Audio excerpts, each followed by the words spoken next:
Friends, welcome. This is Archangel. Do you have a Y chromosome?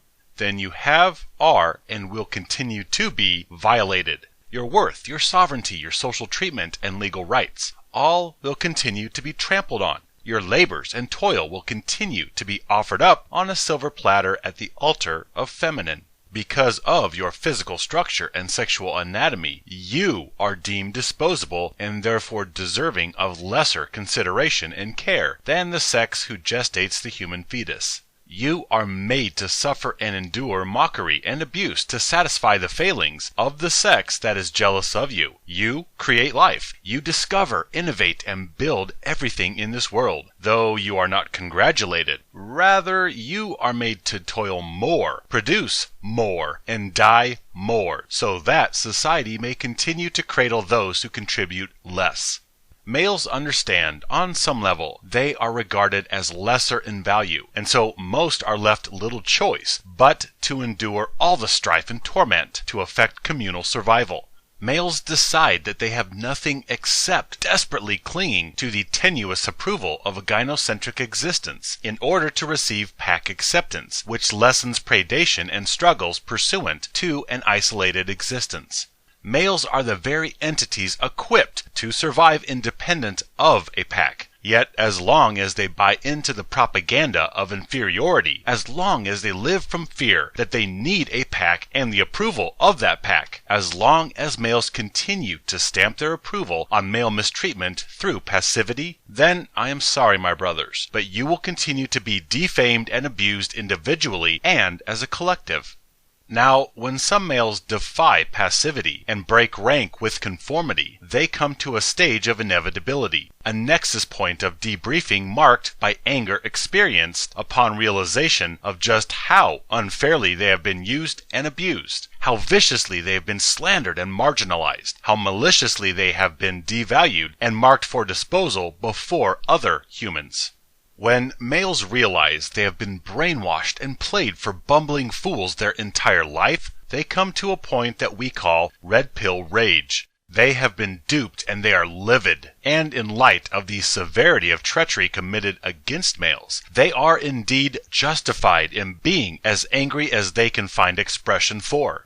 Red pill rage is a powerful motivator of defiance to fight the system of abuse and to rescue others from it through awakening. Rage has beneficial purpose if harnessed for resistance. Anger is simply one of the steps of the grieving process, and in this case, males grieve the loss of orchestrated illusion, loss of romance and love fairy tales, loss of the delusion that females care about and respect males. You grieve the loss of your identity as defined within the gynocentric paradigm. You should be angry for as long as you want. You have been violated beyond decency, and many will try to counsel you out of red pill rage prematurely. Just let it go. It's not healthy, blah blah, etc. Others will try to shame you out of your rightful anger because they know that remaining in such a strong state of emotional excitation will keep you defiant to gynocentrism. Ergo, they need you less emotionally agitated, less outraged over your usury and mistreatment, if they have any chance of luring you into slavery relapse. Everybody has different coping mechanisms and grieving timetables. Your anger will recede organically when you are done with it.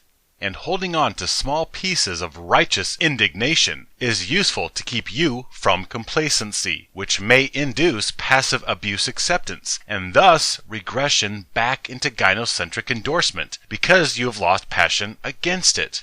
Yet rarely do we discuss the red pill bliss.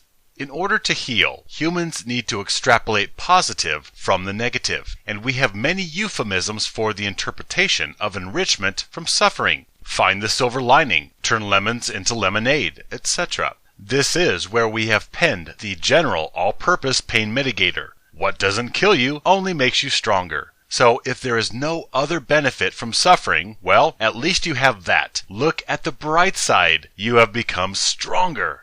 We invoke perspective relativity because we need to find benefit in pain, and added strength is a benefit sufficient to allow people to move on from trauma. whereas they might sit and obsess over violations to the point of detriment if they saw no good resultant from it.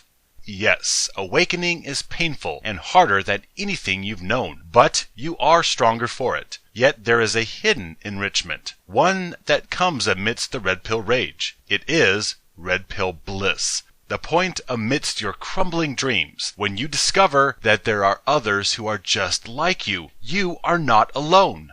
I remember before I found male empowerment, I constantly doubted my own observations and experiences. Maybe I was imagining things. Maybe I was a weirdo, a freak. So not only was I enduring devaluation, I was made to doubt myself as all the males around me seemed happy and content with the status quo. So, I remained closeted about my suspicions of gender treatment, yet I recorded all my misgivings nonetheless, because male mistreatment was not justified by all the plastic smiles that surrounded me.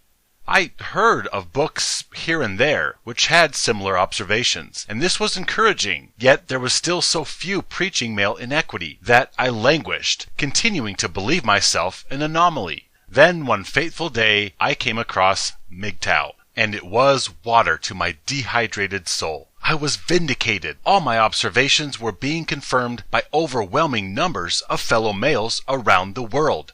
I was so excited. I was not alone. I was not randomly imagining prejudice. My observations and experiences were backed by others more brilliant than myself. Real excitement came amidst real anger. The real excitement of exoneration, of realizing I was not an isolated crazy whack job. I had been righteous in my suspicions, but more than that, I was part of a grassroots revolution that is on the cutting edge of male awakening and empowerment. I had a chance to be active party to something that would change lives. Knowing that you are not crazy nor alone. This is a bliss after being mistreated and isolated from males most of your life. You have found acceptance and vindication from the paranoid conspiracy monikers that have plagued you because you were right all along. In fact, you don't know how much truth you have bitten off until you tumble down the gyno rabbit hole. My friends, if there is any part of your awakening worth holding on to and cherishing, appreciate the red pill bliss. The excitement you felt when you discovered the male empowerment community that notarized exactly what you suspected but were too reserved to express to the brainwashed sheeple around you.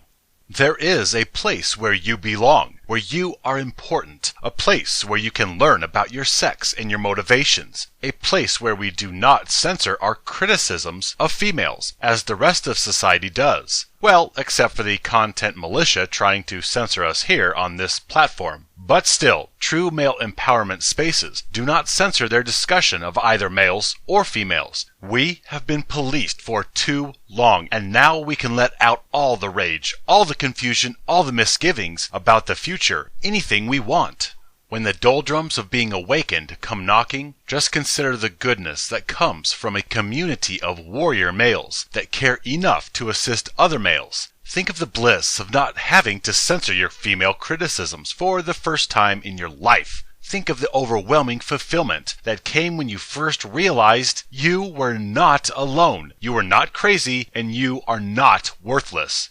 Red pill rage is very effective at safeguarding one against slavery relapse.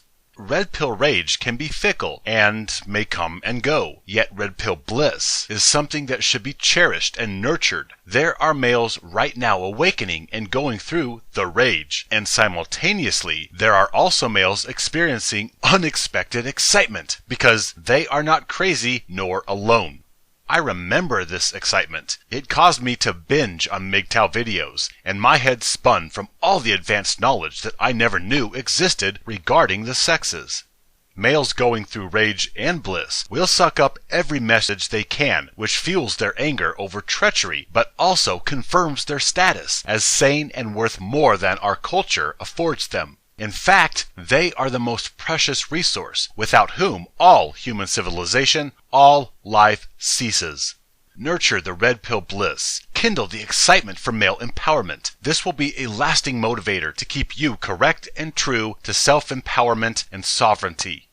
The rage, much like a hurricane, will come and go, but hold on to the bliss of being a valuable member of a group of incomprehensibly strong, brilliant beings on the forefront of human interaction revolution. This is exciting. Forget fleeting sex and flimsy flirtation tingles. Think of the honor and exclusivity you have been endowed with simply by being awakened. The rare honor you have to be part of an underground revolution that defies injustice and is at the cutting edge of human associations. You are the elite, chosen to be support soldiers to other awakened males. It truly is exciting knowing how miraculously valuable we are as males after entire lifetimes of being brainwashed and told how worthless we are.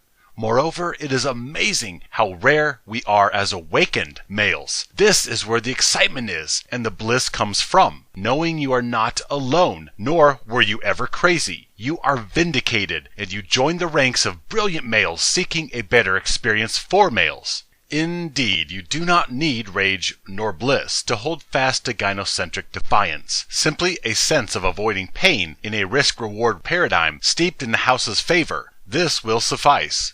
And yes, rage can keep you focused very effectively, yet anger, as an emotional currency, is a big spender. It is expensive to maintain, and so like a monkey on your back, eventually you look to dump expensive baggage when the cost of maintenance becomes too high. And thus bliss will keep you focused, for it carries none of the cost associated with rage, and it will be a better motivator in the long run. Every once in a while, you can combine rage and bliss for a super adrenaline red pill shot, when you need a reminder about why you are where you are.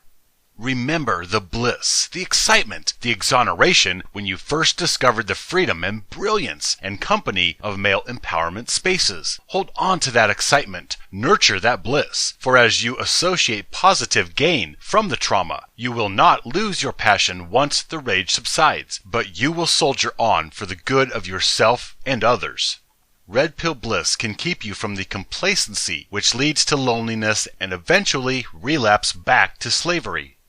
Hold on to the bliss. Be strong in your excitement. You are the pillars upon which future awakened males will find bliss amidst the anger. You are the lighthouse for the devalued disposable boats, battered about in the tempest, who, when they finally make harbor, they are angry over what they have been through, but they are ecstatic they have a refuge from the surging waves. They thought they were alone. Now, amidst others, they have shelter from the constant turmoil. And, as sailors from bygone days could tell you, how excited they got when they first saw the lighthouse amidst the chaos of a storm, so too are battered males thrilled when they first find harbor from the abuse, usury, and degradation that has been their existence. My friends, you are not alone. You are in the company of giants, and together we seek a better experience for all. Relive the rage when necessary, but rekindle the bliss daily. What we are doing here, this really is exciting. Stand with me, live free.